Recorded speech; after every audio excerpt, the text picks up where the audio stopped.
Нәпсіге ерік беріп, келеңсіз жағдайға тап болған адам жайлы естісем, өзімде бұған дейін қалай солай істеуге болады?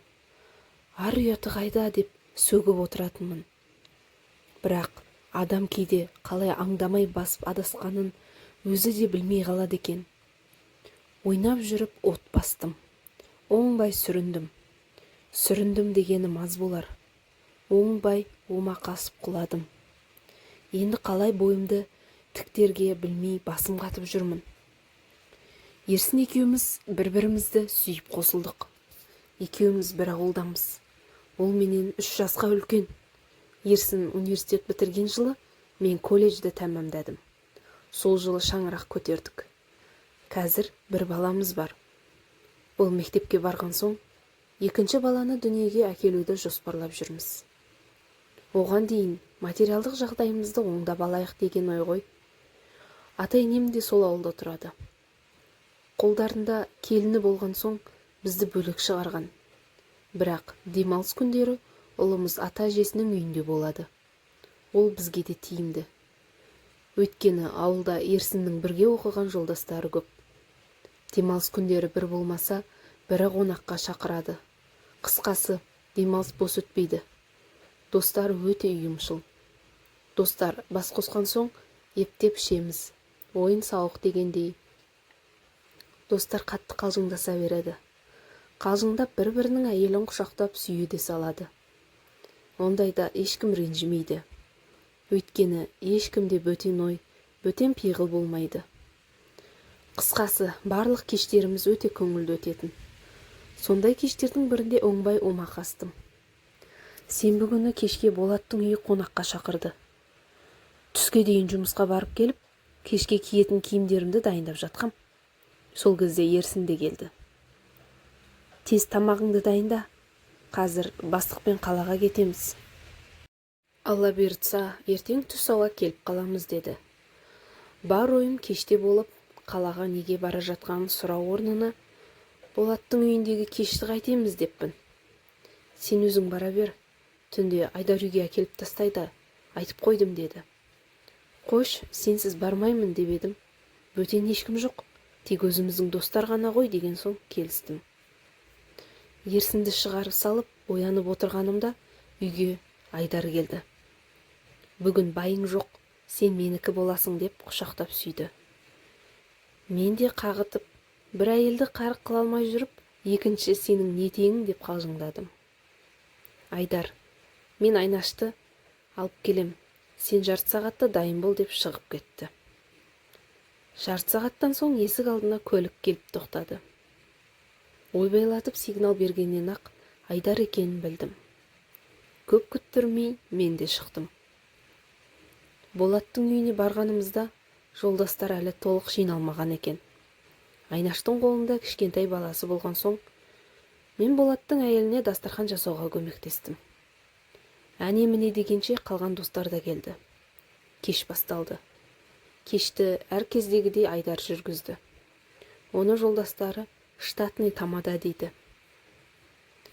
Ерсін болмаған соң жолдастары менің көңілімді аулап, ішше деп назардан тыс қалдырмай отырды. Бүгін Ерсін үшін де ішесің деп қолқалап, бірінен соң бірі іштің астына алды.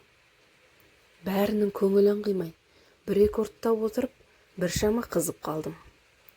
Екінші дастарханға отырған кезде Айнаштың баласы мазасызданып үйіне қайтатын болды. Мен де Айнашпен қайтпақ болып едім. Қыздар мен жігіттер мені жібермей қойды. Айдар кешті басқарып отырған соң, Айнашты Болат апарып тастап келді. Ән салып би-билеп түн ортасы ауғанда барып, үйге қайттық. Ерсін айтқандай мені Айдар үйге әкеліп тастайтын болды. Екінші дастарханда біраз іштік. Майысып қалыппын. Орнымнан тұрғанда басым айналып, түзу жүре алмай қабырғаға сүйендім. Қанша тырыссам да, аяғым еркіме бағынбай қойды. Өзім жүре алмаған соң Айдарды қолтықтап алдым.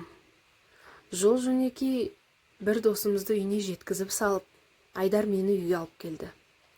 Аяқта әлі жоқ. Машинадан зорға дегенде түстім. Жүруге шама жоқ. Сондықтан Айдар қолтығымнан демеп үйге алып кірді.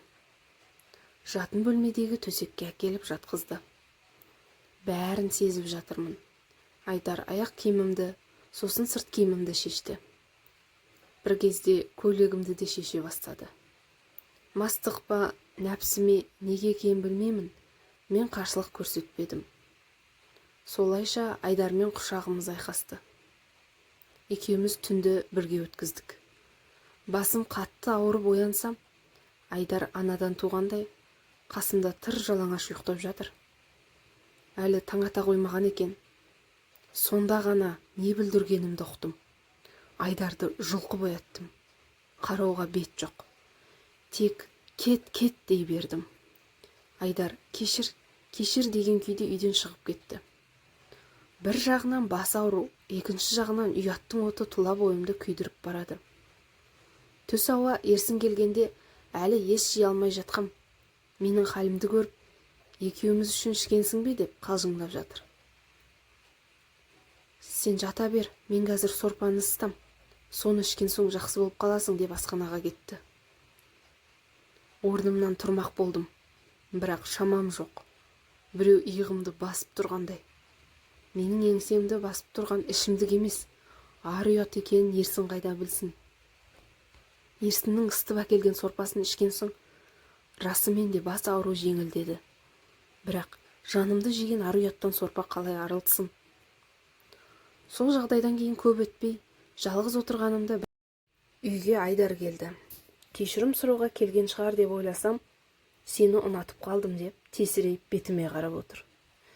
Мен оған мастықтың кесірінен кешірілмес күнә жасағанымызды айтып, ол жайлы мүлде ұмытайық, ол бір көрген түс болсын деп түсіндіруге тырыстым.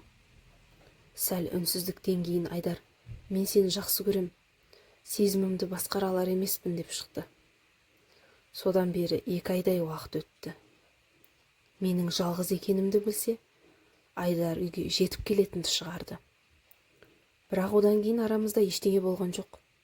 Енді болуы да мүмкін емес. Қанша түсіндірсем де Айдар сөз ұғатын емес. Досым деп Ерсін де одан күдіктенбейді. Көрші қолаң да Ерсіннің досы деп қарайды. Бірақ бұлай жиі келуін қоймаса, сөз шығары анық.